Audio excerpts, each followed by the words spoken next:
قلب انسان در بین چی می باشه؟ قلب مؤمن در خوف و رجا. قلبی که آری از خوف و رجا بود. بعضی کسا ببینین خوف و رجا چی رو میگن. خوفی است که تو از عدالت خالق متعال در حذر باشی. اگه من مال کس را بخورم در روز قیامت الله به اساس عدالتش مرا محاسبه میکنه. ما که نمازهای ما قضا کردیم و اون نفر که همیشه 5 وقت نماز خوانده، آیا ما وضو سرنوشتم یکی خواد بود؟ عدالت الهی تقاضا میکنه که کسی که نمازهای خدا 5 وقت در جماعت خوانده و این کسی که جماعت نخوانده او وزی که در پیشتر در جنت بره. تو هم برو یک چند روز در پل صراط یک چند ماه تیر کن، در توقیف یک چند وقت باش. عدالت میره تقاضا میکنه. و کسی که در مقابل دشمنای اسلام می جنگه و 72 ساعت خواب نداره و تو 72 ساعت است که موسیقی میشنوی، باز تو هم امیدوار از یکی که در جنت بری او هم برن. فضل الله المجاهدین علی القاعدین.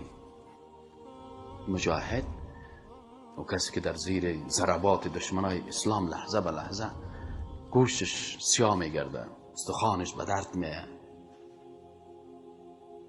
در جبهات است، او با یادمه که قشیشته قاید است و چکر میزنه و خنده میکنه و هنوز عدالت الله تقاضا اجرا میکنه. پس قلب مسلمان در خوف میباشه از عدالت الهی و با امید میباشه بر رحمت الهی. پس اگر قلب در بین خوف و رجا بود، فکرت، عملت تعادل ایجاد میشه در فکر و عمل. ام عبادت میکنی، ام از سرنوشت خراب عاقبت میترسی.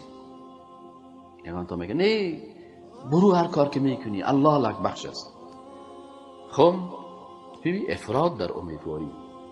از این خاطر عمر رضی الله تعالی چی میگفت؟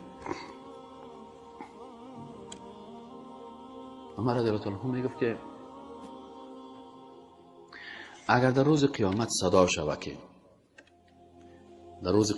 شود که تمام مخلوقات در جنت برن و یک نفر در دوزخ برن،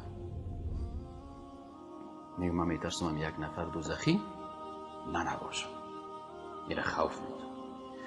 و گفت اگر صدا شود که کلگی در دوزخ بره یک نفر در جنت بره، ما امیدوار هستم ان یک نفر جنتی نباشم. امید به رحمت الهی و خوف از عذاب الهی. اینا میگن قلب است که در بین چی قرار داره؟ خوف و رجا. خوف ترس میگن، رجا امیدواری رو میگن.